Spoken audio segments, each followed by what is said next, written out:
Do you ever wonder what makes a great real estate investment? Well, one of them is knowing the right place to invest. And on today's podcast, we're going to jump into it and we're going to show you how to pick the right state to invest in. And believe it or not, there is a clear winner here, or clear winners. There are a few. Hi, accredited investors. Hey, I'm so excited. We got a new deal right now. It's a 46 unit building, brick, solid brick, in the race horse capital of the world, Lexington, Kentucky. Rents on this thing, they're 15% below what the market rate is around it. I know because we own several buildings in the area. We're buying this one 15% less. To learn more, all you have to do is go to homeinvest.com or click on the description down below. Inside the description, you'll see a link down there. Remember, always consult with a tax advisor, a financial planner, or attorney before making any investment decisions. Having said all that, all you have to do is go to homeinvest.com or click on the link that you'll find down in the description down below.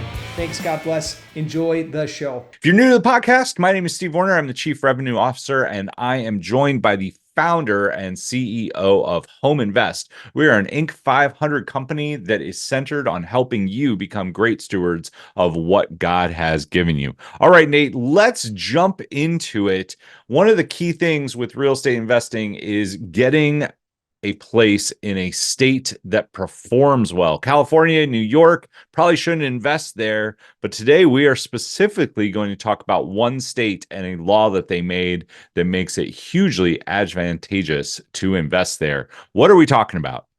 Yeah, we're going to talk about when states open up the door for illegal activity and protect it. So there's some states in this country that literally they will go to the ends of the world to protect the investor, the owner, the landlord, the person that invested their hard money, their sweat, their tears.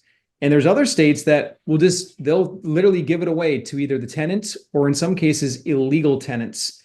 And what we've seen in the United States in the last 6 months especially is there's a wave founded by a gentleman on TikTok. He's on a couple other social platforms where he's teaching people how to break in and squat in properties.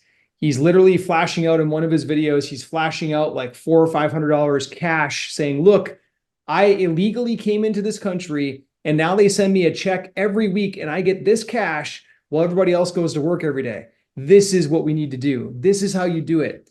And then he's rallying this whole thing. And Steve, he had like 300,000 or 400,000 followers on one of the platforms. I was in disbelief watching that. Well, the strange thing is that there are some states where that is legal. And even though he's illegally breaking into somebody's houses, he has more rights than the landlord. So what we're talking about here is picking a state that has great landlord rights. That's what we're looking for. So the one state in particular that we're talking about right now is Florida. There are about 14 states that are considered landlord friendly. Florida, though, just took a huge step towards ending squatters' rights. Nate, can we talk about that real quick? Yeah, Governor DeSantis, along with the state House of Representatives and the state Senate, they came together, collaborated, and they passed a law that completely bypasses, literally just gets around all the bureaucracy, all the red tape that most states you have to go through in order to get a squatter out of your house. So now, from this day forward, in the state of Florida, to get a squatter out of your house, there's no long eviction process. There's no bunch of paperwork to file. It's literally you call your local sheriff, and as long as you can prove that you actually own the house, and you have to sign a statement saying this is my house, this person, that person that's there right now, they're illegally in it. As long as you can do those things, then the sheriff will literally remove the illegal person from your property. That is like night and day different than most states. Most states, obviously, like you have to go and file an eviction. Imagine that. Somebody breaks into your property, you find out that they're breaking your house, destroying it, and then you have to go file paperwork that sits in a clerical process for 3 or 4 weeks. Imagine that. Like now in Florida, boom, it's instant. You call the sheriff comes and removes them and brings them to jail. So California, it's a 1 to 2 year eviction process for a squatter.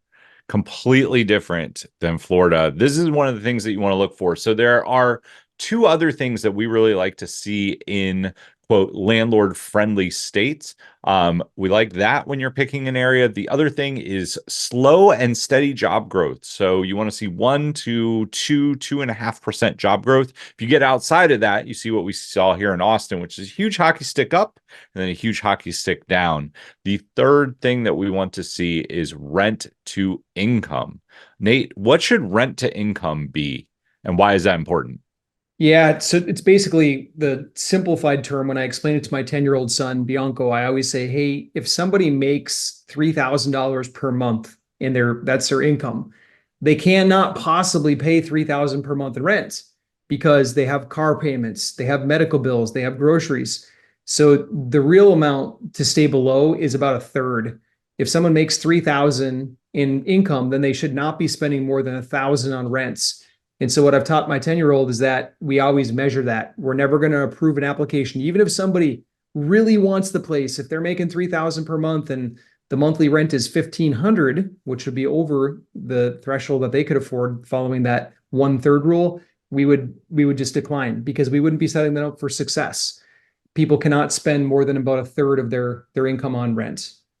So when you're looking at this, a simple Google search will show you this. California, people are spending 50 to 75% of their income on rent, whereas versus like Lexington, Kentucky, we are right about at that third mark. People are spending 30 to 35% on their rent. That's what you want to look for. Those are some guidelines that will help you, but one of the biggest ones is a landlord friendly state. And right now, squatters' rights have become a huge piece of this. So we want to make sure to get this information out there for you. If you are interested in a great passive investment that has huge tax benefits for you, check the trailer following this. You can find out about our latest deals. You can also book a call with us and see our past deals at homeinvest.com. Till next time, we are wishing you all the best and be great stewards of what God has given you. We'll see you soon.